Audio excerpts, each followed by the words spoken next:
few minutes ago, the Richmond County School Board has planned on a new start date of September 8th. So that original start date out the window right now as they make these new plans. Now, parents, you originally had until July 20th to decide whether you wanted to have your kids learn from home or send them back to school. That date has now been pushed back to the 27th, so a little bit of extra time there. The original plan was to have students learn in the classroom if they chose to go that way, Monday through Thursday. That new plan is going to have them Monday through Friday. So all 5 days, if you choose to send them to school, they will be learning in the classroom. Now, if there is a surge in coronavirus cases, whether that be before the school starts or during the school year, there will be further changes to this plan. If it's before school starts, they'll recommend an even further delay from that September 8th date. If it's during the first semester, they plan to just go to remote learning like we saw back in the spring, back in March. Now, a couple brass tacks details here. Meals, though, for students will begin August 5th. So parents, those of you who do get the meals from the school, that will still start on August 5th. Tech distribution, so if you need a laptop, if you are working from home, that will start on August 17th, and you can pick up a laptop from August 17th to September 4th, so a little bit of time to do that.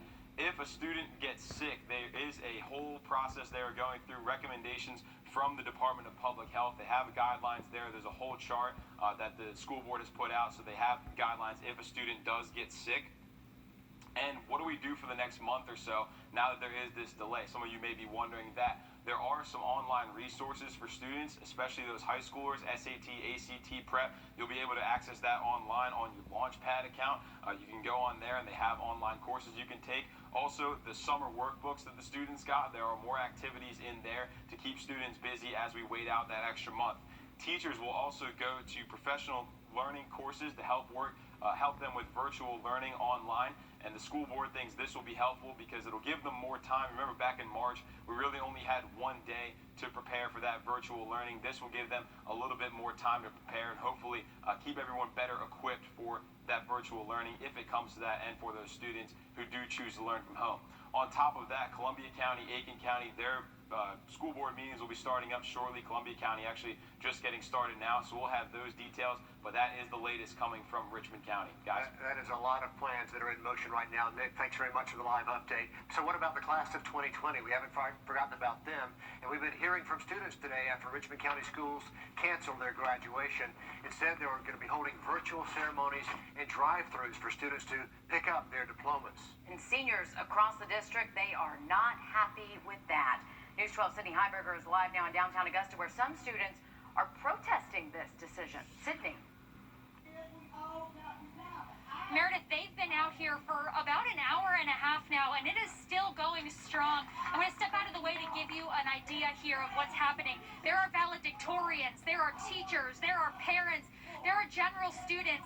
I'm counting about 75 of them here that are saying they are not happy with the decision to cancel graduation. They want a socially distanced graduation with masks, limited visitors, but they still want that graduation. Now, this is all aside from the money that they spent already on prom that never happened. They say they spent a lot of money on cap and gowns. Some had relatives coming from out of town, and this was supposed to be happening last week, and they just found out yesterday. So they are feeling very frustrated. Seniors from Hepzibah High School tell me they feel that the district waited too long to hold the ceremonies, knowing that the numbers would likely increase. Aiken and Columbia counties already had their graduations outdoors last month, and students feel that they could safely do the same.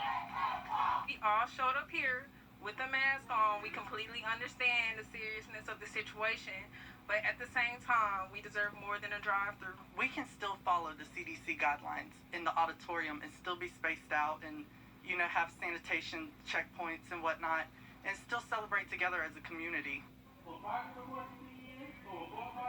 Now, the district is saying that the COVID cases, the increase in those rates, are just too unsafe to have an in-person graduation right now. And we actually had a county commissioner speak here just a few moments ago, saying that the health and safety of students and families is the top priority here. So we have details about those drive-through ceremonies set to happen next week, and you can check out wrdw.com for that full information. Guys? Sydney Heiberger live for us there on Broad Street with a lot of frustrated parents. Sydney, thank you so much. Let's have a live look now at Wheeler Road as we toss it over to Riley Hale. And Riley, I don't see any cloud cover or rain. The families are now planning to meet in person, of course, once the coronavirus pandemic passes. What a story. I know, at least they got to meet virtually. Amazing. A 2-year-old future basketball star in China has become an internet sensation. Videos posted by Lee's parents. Have you seen these yet? The toddler, I mean, some pretty incredible shots. He started by imitating his dad, and he got a little obsessed. He plays like 2 hours a day now. He now has over 4 million followers online. College coaches are lining up too. Yes. Have you seen the prototype mouth shield for the NFL? It's designed to help reduce the spread of the coronavirus. Players are set to start testing this in a week or this week, and you can see the Oakley branded shield is placed right there behind the face mask. Yeah, it has offset vents, a filter lined up directly in front of the mouth, and it's all combined with a visor. A more detailed drawing shows the entire face area being covered. The league and the players' union haven't yet finalized any health and safety protocols for the season, but this could be promising, maybe, Richard. We hope it works. We hope the players love it. We need them to be back on the field. We want our sports back, don't we? Yeah, and they also need to send these helmets to college football Not a bad teams idea. at the Not a same bad time, idea. right, Riley? That's exactly right. And we were talking about this yesterday. They see the stormtrooper mask that encompasses everything. You can't get any germs out of it. But this weekend, mid-90s, a little bit higher chance to see some storms later into the afternoon. We'll have to look at that full 7 day just after the break. I support Kelly because I see what's trending in your area. News 12 on your side. Breaking news. Breaking news tonight, there could be an all-new plan for back to school in Richmond County, including possibly going back to school as late as after Labor Day. That's exactly what they're talking about right now at the Richmond County School Board meeting going on as we speak. And school boards in Aiken and Columbia County, they're both talking back to school plans as well. Nick Proto walks us through what's on the table right now in each of these counties. Richmond County Schools considering a start date of September 8th, which is the Tuesday after Labor Day. At today's board meeting, Dr. Kenneth Bradshaw said parents were not happy about a Monday through Thursday schedule because of childcare. They're now recommending Monday through Friday.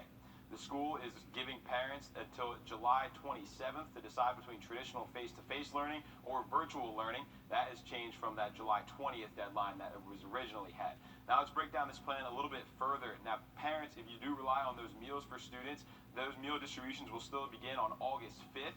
Tech will be given out August 17th through September 4th. So if you need to pick up some laptops or virtual learning, you have the opportunity to do so there. If a student does get sick while at school, the Georgia Department of Public Health has put out a flowchart of guidelines for different levels of if a child does get sick. So the school district will be following that up. Now, what are students and teachers going to do for the next month if they decide to delay school back to September 8th?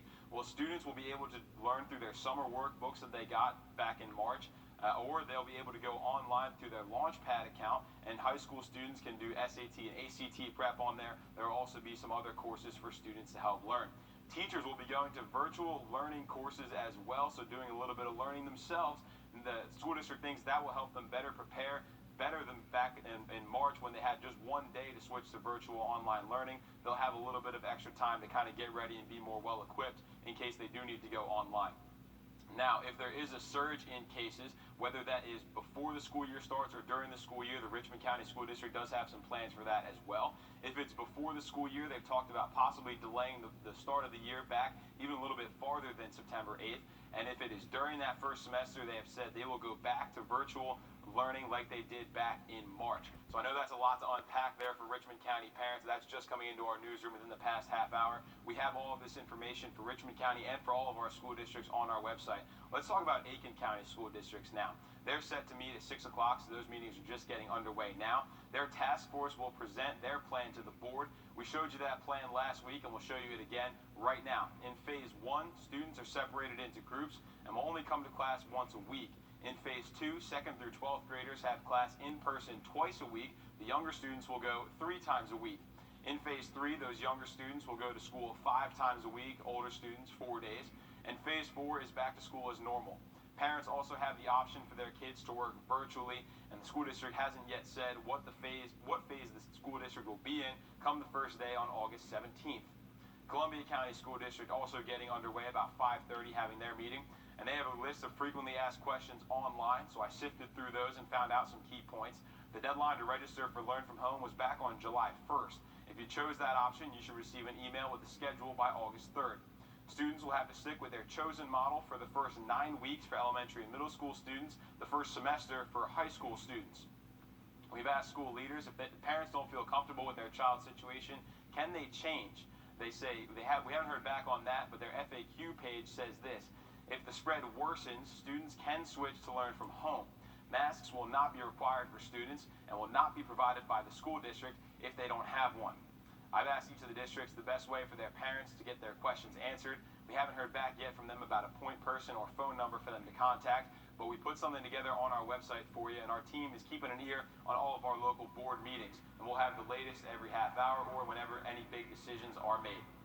All right, thanks, Nick, for that important information. We're also learning about back to school in Allendale County today. Parents will have 2 choices under Phase 1, all online or online 3 days a week and in person for 2 days a week. We have the details on school plans for counties across the CSRA on our website. Protesters outside the Richmond County School Board meeting today, but it's not about back-to-school plans. It's about the board decision not to have any in-person high school graduations for the class of 2020. Instead, they're having drive-through events to get those diplomas and then a virtual ceremony. But the protesters say that is not enough. Cindy Heiberger spoke with seniors who are heartbroken over this decision. Well, students today protested the board's decision, saying they still feel that they can have a safe ceremony following CDC guidelines, just as Columbia and Aiken counties have done.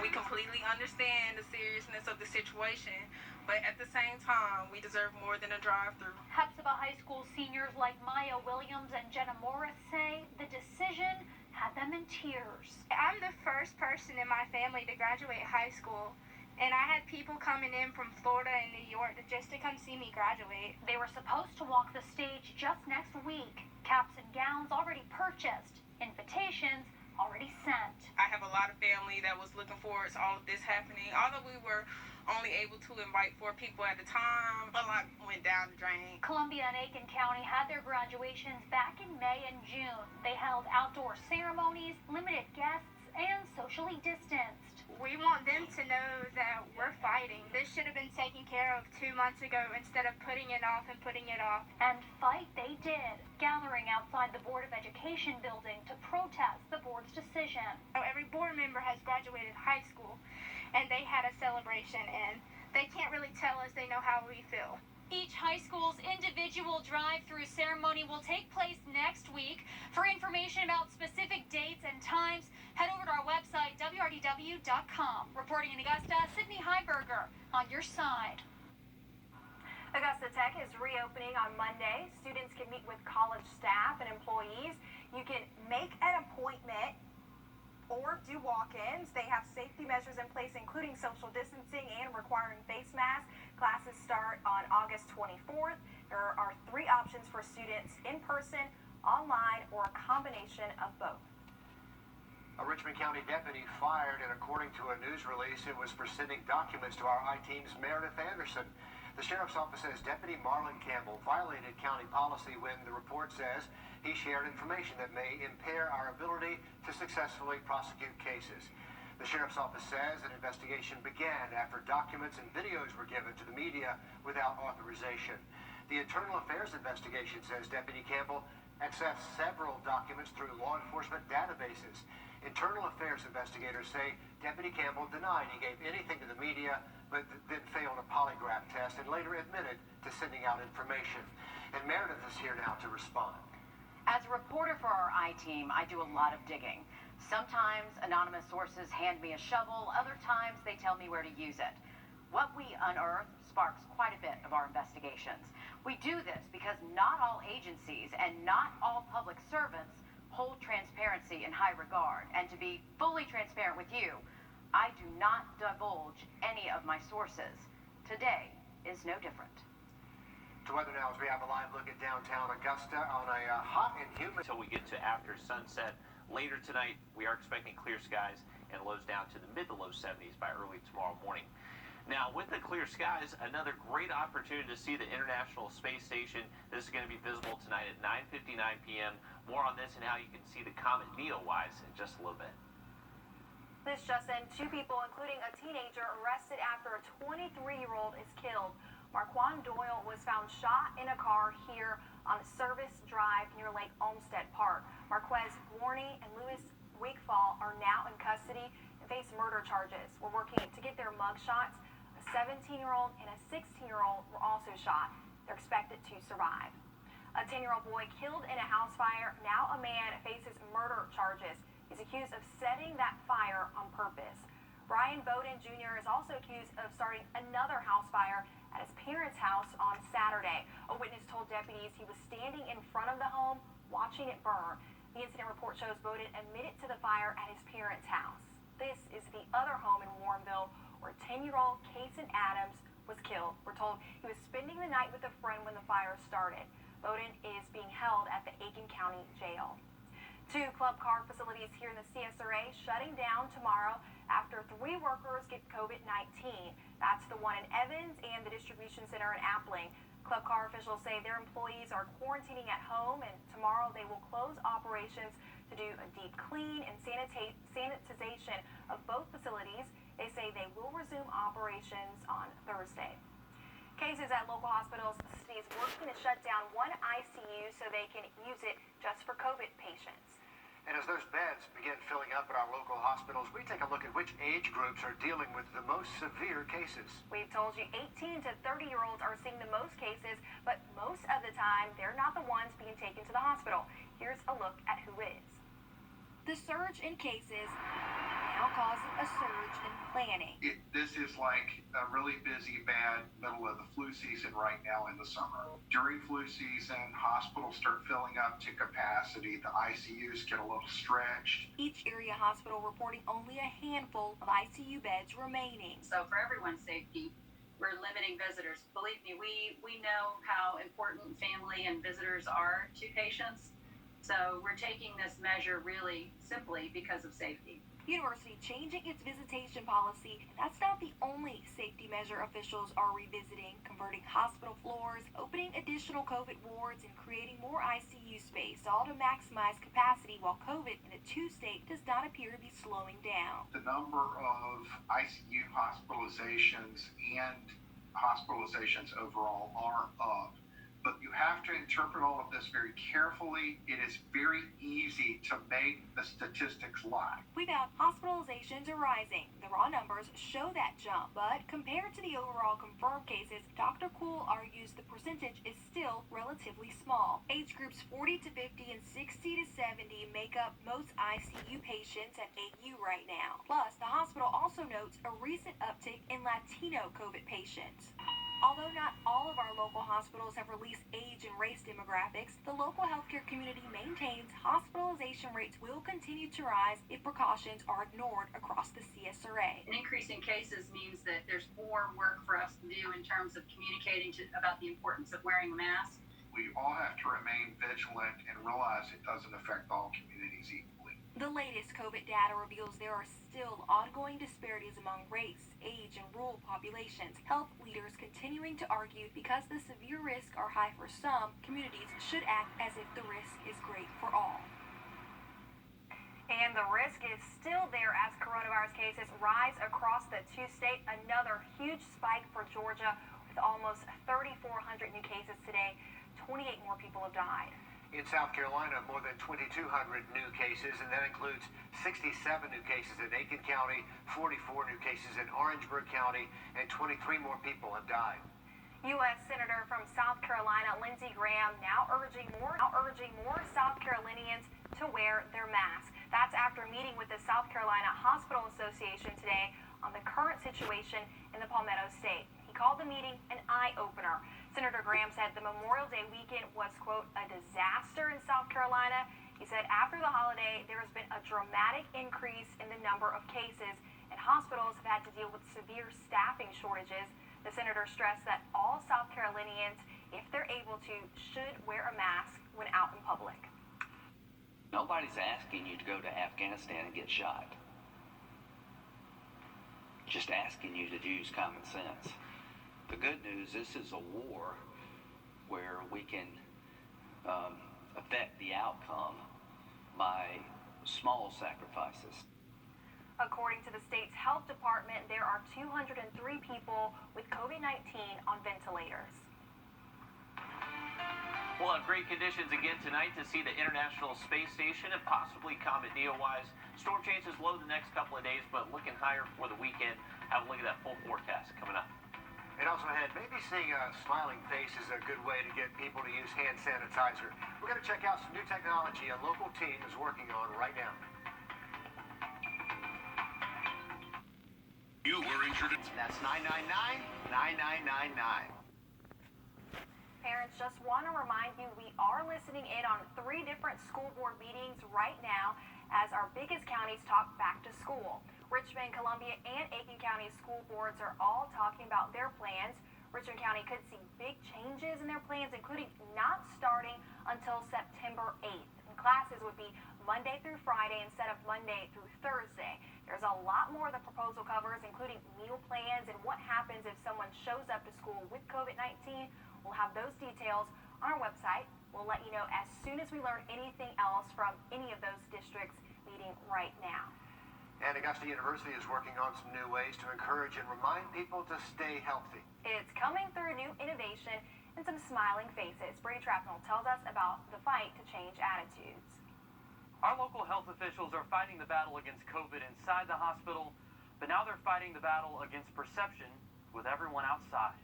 Life behind a mask isn't always easy, but a smile sure is contagious. It's so important right now, no matter where you are, no matter what building, what you're doing, that we spread this sort of positive reinforcement. For Lindsay Ekman and a team at AU, Happy Hands is the smile that could change our community. It's a 3D printed device that shows a sad face when you don't wash your hands and a smiling face when you do. And within the first day, I could hear inside my office the hand pump going 5 times, and I just was laughing because it works.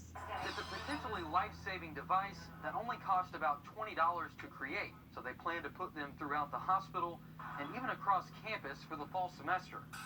But washing your hands is only one part of slowing down COVID. Social distancing and mask wearing is a harder sell. And I think we have to combat the ignorance on this issue overall and just keep informing people.